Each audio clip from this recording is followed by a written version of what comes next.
The Open Wide Our Hearts group of Good Shepherd Parish wants to welcome you and thank you for coming tonight. Our group has been working since July 2020 to read, discuss, and implement the Bishop's pastoral letter, Open Wide Our Hearts, and also to explore many other ways that our parish and church community can work to end racism. Our projects have included a novena to St. Michael to end racism, the Project Babies Diaper Drive during October for the Right to Life Month, Stations of the Cross for Overcoming Racism, followed by a soup dinner, viewing and discussing 2 recent movies, Hidden Figures and The Hate You Give, collection, display, and blessing of diverse Marian images at St. James School. And finally, we collected items for our spring auction from Black-owned businesses. Again, thank you for your participation in the work to end racism, and welcome to Good Shepherd Parish.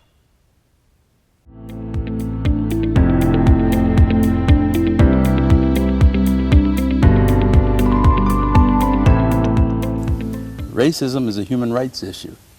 The Catholic Church has a history of being somewhat mute on that point. Where was the church during the centuries of slavery in the Americas? Where was the church during the genocide of indigenous people in Asia, Africa, and America? The oppressed were taught acquiescence, submit, obey, turn the other cheek. Let's go to more modern times. Where was the church during the persecution of the Jews in Nazi Germany?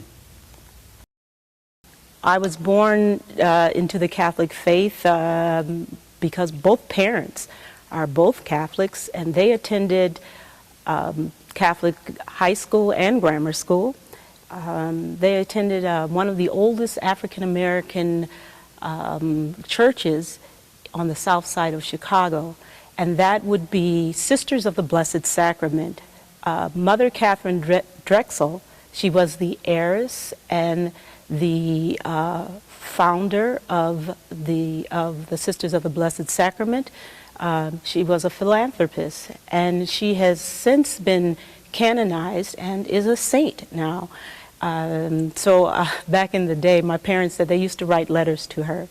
So I've always been around the nuns and the priests, and they've always been good to myself and my family. They are actually very good friends of ours and part of our family.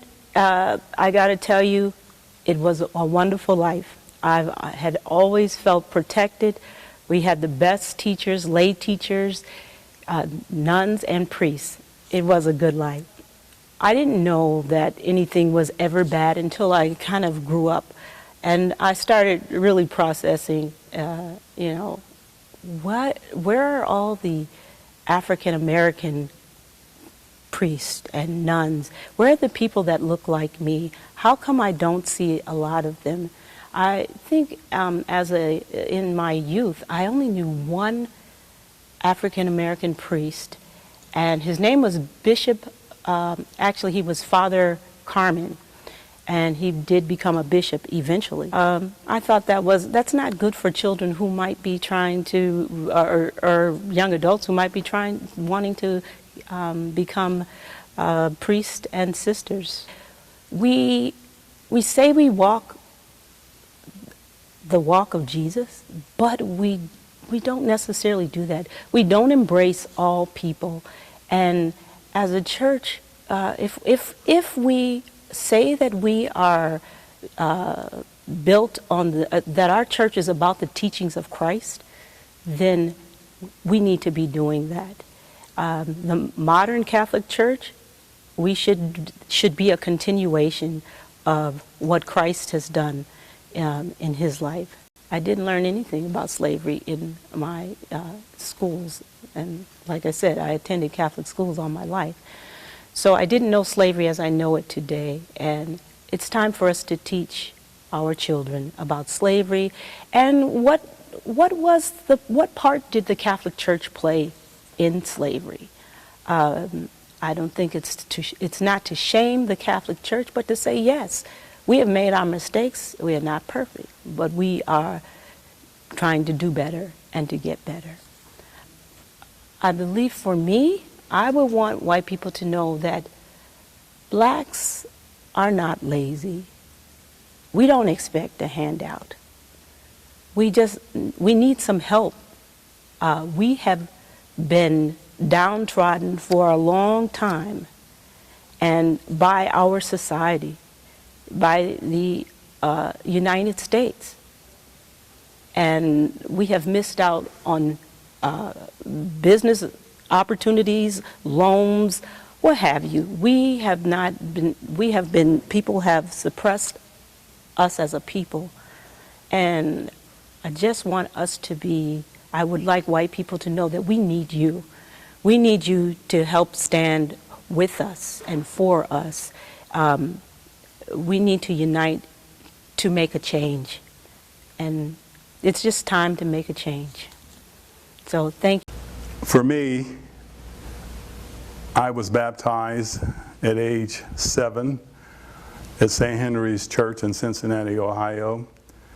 90% of the congregants or members of the church were black. And I didn't have an experience of being a black Catholic in a white environment until a few years later when I switched schools, where I was the third black, my sister, third and fourth black students to go to that school, St. Augustine. And 98% of the congregation was white. And I was there to serve God, and nothing stopped me. It was a good experience. While at church, at school, it was a little different. And it wasn't about Catholicism, it was just about the way people had developed their feelings about people of different color. And it was something that you were prepared for before you came to church, in your neighborhood. Wherever you went, you getting on the bus or wherever, you would pick up a feeling of difference according to your color. But at church, that was a comfortable place to be. And after grade school at St. Augustine, I went to all-black high school, Blessed Martin de Porres at that time. He's now St. Martin de Porres. And all of the students were black. The priests were white. We had black teachers, our coaches. As a matter of fact, when we went to play games, before the game, the coach would inform us, you have 2 strikes against you. Number 1, you're black. Number 2, you're Catholic. Now don't go out and lose and strike out. There are penalties that we have to pay, whether we're black or white, because we're Catholic. And we were taught that, but we were taught that Jesus had to pay the greatest price because he came to save us, and he died on the cross. And with that in our minds, and we were constantly reminded of that, you don't look at it in terms of your color, you look at it in terms of serving God. And God is protecting you all the time. If I thought that someone was prejudiced towards me, and if I didn't use my God-given skills to know, love, and serve him, and my neighbor as myself, including that person who might felt that because I'm black, I don't want to, because he's black, I don't want to be around him. It's so good to have God's skills to change that person's mind, their feeling. And I've had people tell me before, you know, I didn't know that black people were so nice. Or why aren't other black people as nice as you are? You know, I don't particularly invite that statement, but yet I understand what they're saying, or, you know, what their shortcomings are. If something comes up or somebody says something, if that evil spirit is trying to intervene, telling you that somebody doesn't like you because you're black, or you should, hey, don't like them because they're white, hey, keep praying. God will banish the evil. God will banish the evil. And open wide your heart. You will do that. You will open wide your heart. because God will open your heart. You don't do it on your own. The evil spirit is going to try to close that heart, but God will open wide your heart, and He will spread it. He will spread it, and blessings will flow like a river. Catholic. Well, I grew up Catholic Thanks all be my to God. life. When I was a baby, we went to church all the time, and then I went to a Catholic elementary school, and then I went to a Catholic high school, and then I went to a Catholic college, and then I sent all my kids to Catholic schools. So it's been life, I guess.